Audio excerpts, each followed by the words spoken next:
So what we are going to do here is we are going to document Grandma Rachel and Grandma Rose's fabulous meat sauce, Italian meat sauce recipe from maybe 60 years ago. And we're going to start with the brajol. And brajol is basically a very, very thin slice of round steak.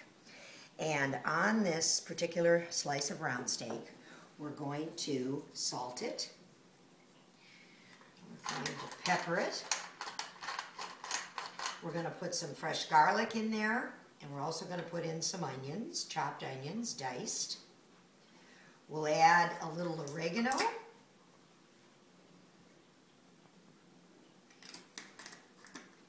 And also some garlic powder, just a little bit.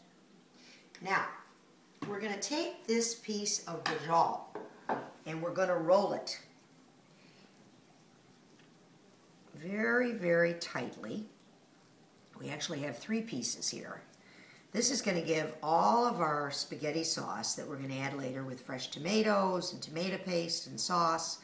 It's going to give all of it a wonderful flavor, because after we saute this in the best olive oil we can find, we will get brown juices from it that will seep into the sauce.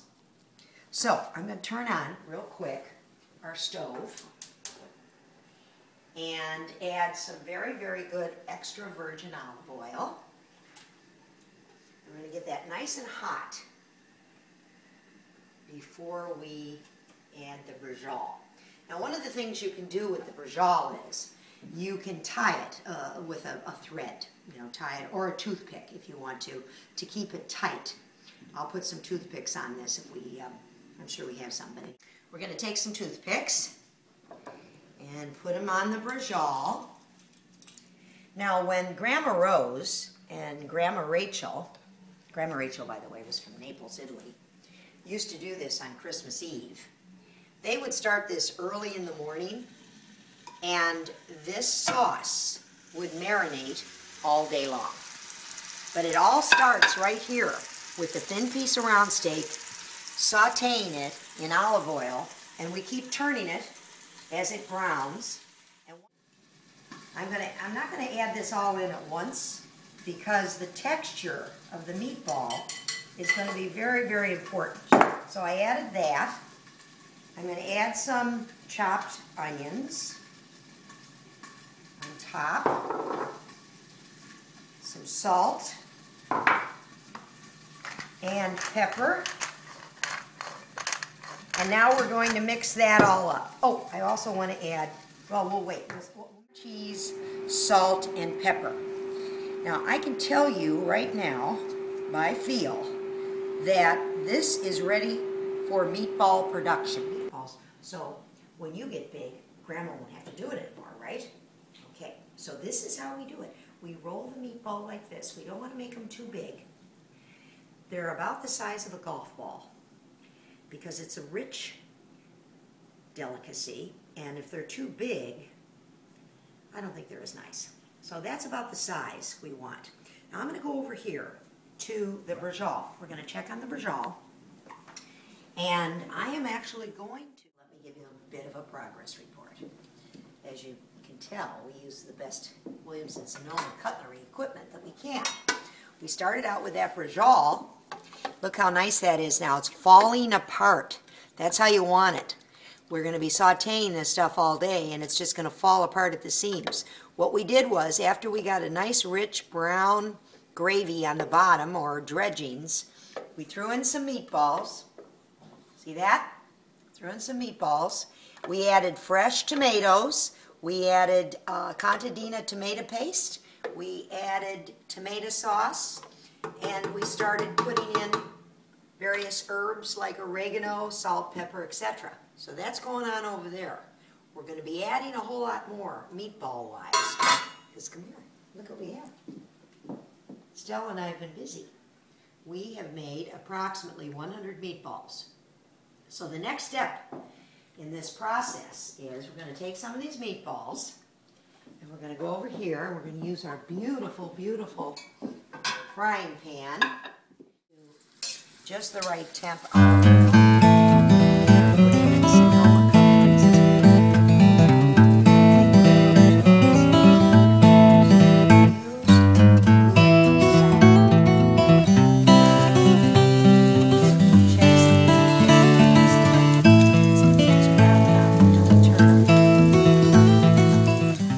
I'm gonna, as I cook these meatballs, start transferring them into this pot, adding them to the brajol, adding more fresh tomatoes, more paste, more sauce. Stand by, people.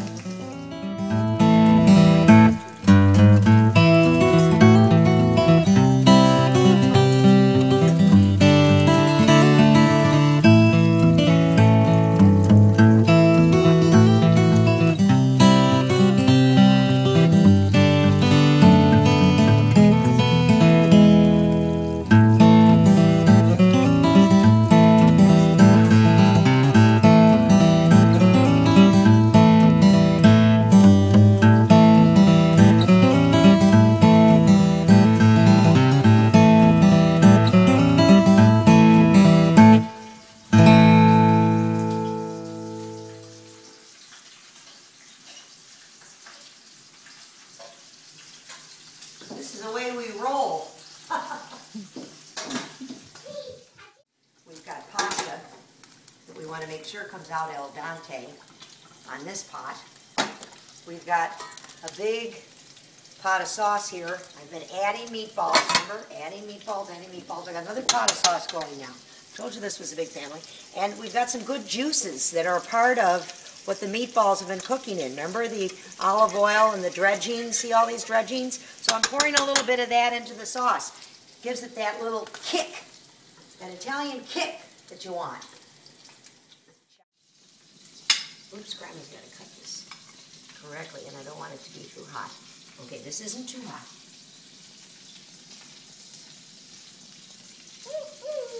What do you think? Okay. Do the meatball mash.